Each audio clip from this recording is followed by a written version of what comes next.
Vamos falar um pouco hoje sobre uma experiência de um homem que viveu de maneira muito intensa uma experiência com Deus. Viveu uma experiência que realmente mudou para sempre a sua vida.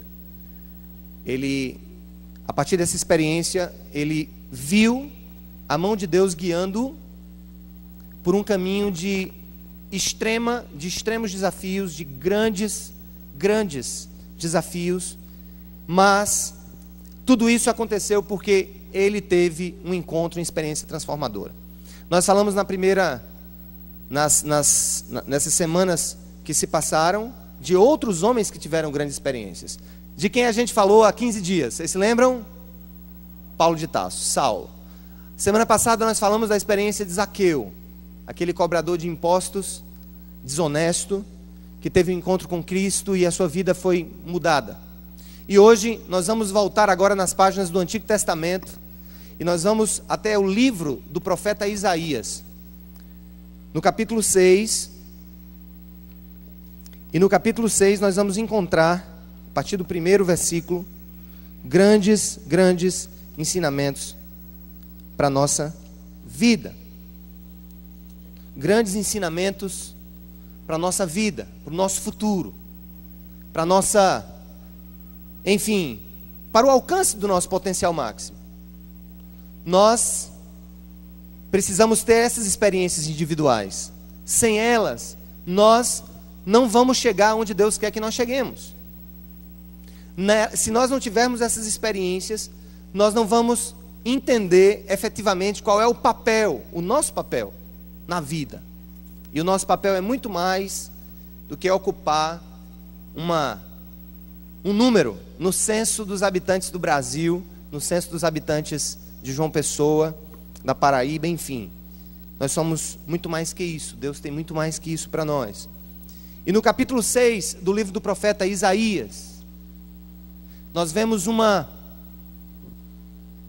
momento que foi chocante.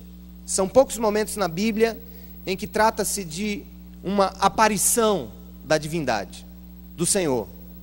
São poucos os momentos em que disse que alguém visualizou traços da glória de Deus. Por que eu falo traços da glória de Deus? Porque de fato, ninguém nessa dimensão que nós vivemos, ninguém poderia ver ao Pai de maneira total, completa, em sua dimensão ampla. Mas nós vemos, por exemplo, Deus aparecendo a Moisés na sarça.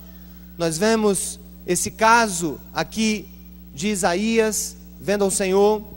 Mas ao mesmo tempo nós temos uma referência no Novo Testamento sobre o que representa Jesus Cristo. Deus revelou-se aos homens aonde? Na face de Cristo. Então Cristo, ele apresenta no Novo Testamento a própria imagem do Pai. Quem vê ao Filho vê ao Pai. Quem vê ao Pai vê a mim. Nós somos a mesma pessoa. Mas aqui, Jesus ainda não havia sido revelado aos homens. E o que aconteceu nesse texto é que Israel vivia um período de extrema decadência moral, extrema opressão social, extremo afastamento de Deus. Eu preciso que vocês entendam um pouco a história para que a gente prossiga. Não sei se vocês lembram, mas Israel teve como pai, quem é o pai da nação judaica? Abraão, que é o mesmo pai dos muçulmanos. Abraão teve 2 filhos, um deles, o primeiro, Ismael, filho de uma escrava, porque ele não acreditou na promessa de Deus de que já velho poderia ter filho, tampouco a sua mulher. E aí em Ismael é a descendência árabe, enfim, Maomé, fundador do islamismo, ele é do tronco de Ismael. Por outro lado, Deus havia dito a Abraão que a sua descendência abençoaria a terra e ele haveria de dar um filho que viria do seu próprio corpo, enfim, que nasceria na sua velhice, na velhice da sua esposa, e aí nasceu Isaac. Isaac teve um filho chamado Jacó, que foi na descendência de Jacó que Deus escolheu abençoar a terra, e Jacó teve filhos, um total de 12, que representam as tribos de Israel. 12 tribos. Essas tribos, elas foram unificadas quando Moisés libertou o povo de Israel do Egito em direção à terra prometida. As tribos estavam ali unificadas. E sob um só governo, o governo de Saul, o primeiro rei, todas as tribos estavam juntas em um mesmo reino. Depois de Saul, o primeiro rei, veio Davi, o rei segundo o coração de Deus. Depois de Davi, o terceiro rei, Salomão, o seu filho. O grande problema é que depois que Salomão morreu, em razão de uma série de desmandos no reino, de uma despreocupação com a manutenção da fé, Salomão casou com várias mulheres de outras nações, e isso produziu uma verdadeira prostituição espiritual dentro do reino.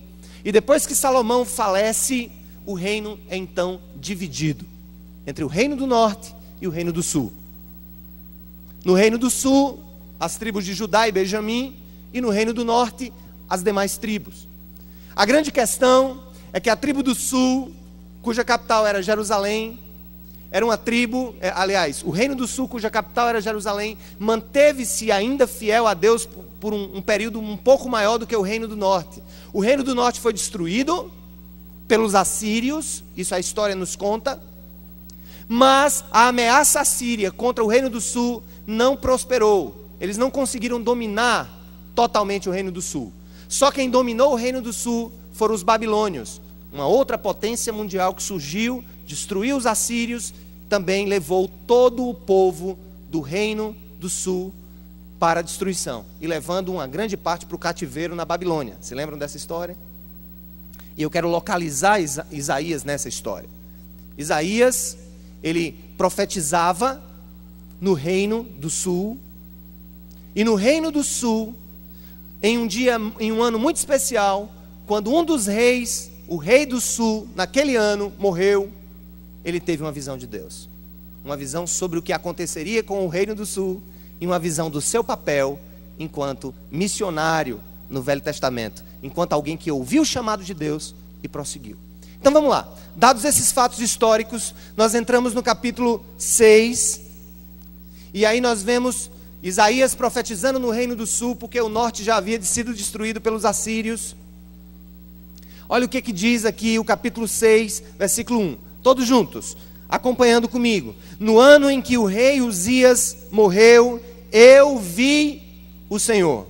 De que maneira, queridos? Assentado num trono alto e exaltado.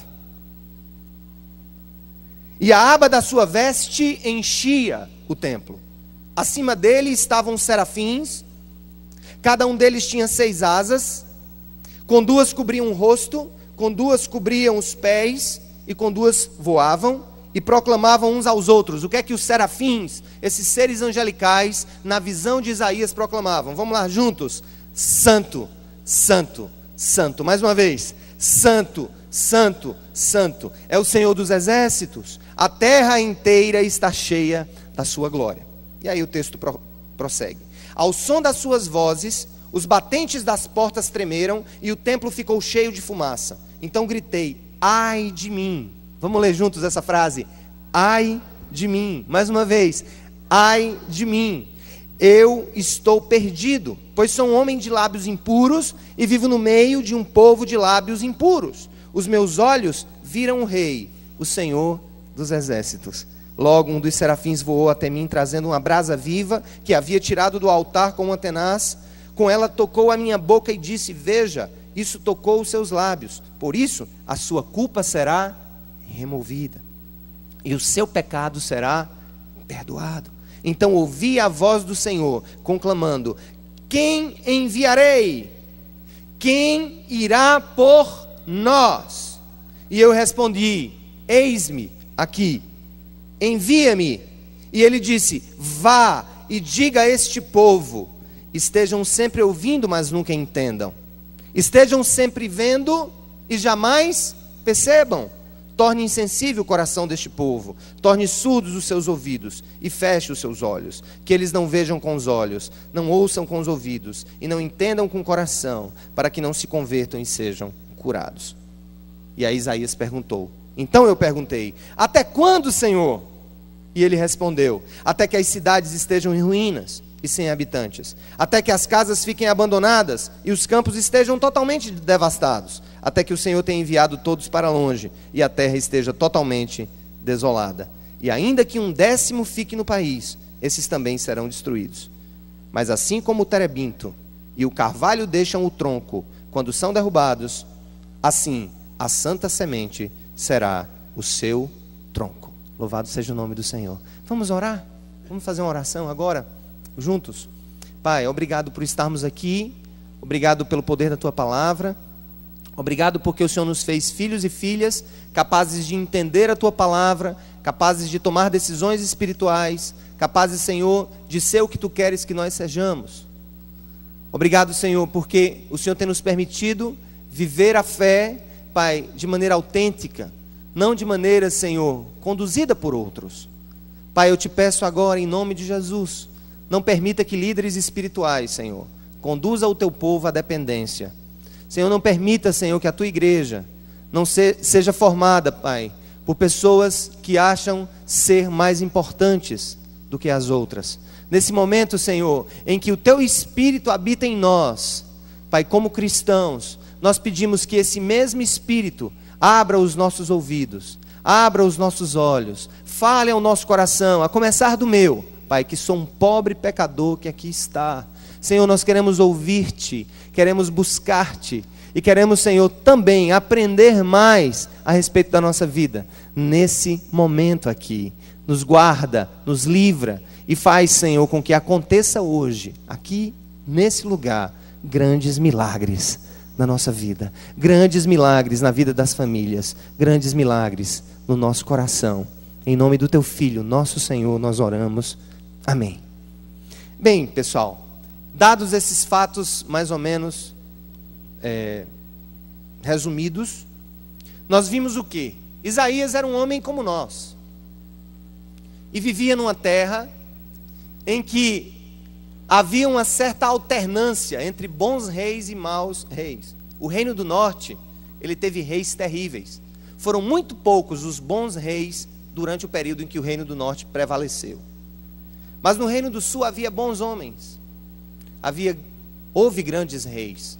Houve reformadores, pessoas que queriam reformar, sabe, tudo aquilo que tinha sido posto em razão da idolatria que reinou no reino do sul também. Mas Isaías nasceu num tempo difícil. E eu fico pensando, eu também nasci num tempo difícil. Nós nascemos num tempo difícil. Nós vivemos num mundo difícil. Nós vivemos num mundo injusto. Nós visualizamos coisas injustas diante dos nossos olhos. Nós vemos a corrupção tomando conta da nossa nação, como nunca. Nós vemos a opressão tomando conta da nossa nação, como nunca. Nós vemos o cristianismo evangélico crescendo na nação, mas isso não tem produzido pessoas autônomas, capazes de ocupar o seu papel no mundo e produzir transformação. Quando nós vemos a propagação das igrejas no Brasil, isso não me traz nenhuma alegria. Eu confesso a vocês, porque isso não significa muita coisa. Isso não significa muita coisa. Nós vivemos num tempo em que o nosso encontro com Deus precisa ter um reflexo muito profundo no nosso meio ambiente, naquilo que nos circunda. A minha relação com Deus, ela tem que ter uma ressonância no meu trabalho, ela tem que ter uma ressonância no meu bairro, ele tem que ter uma ressonância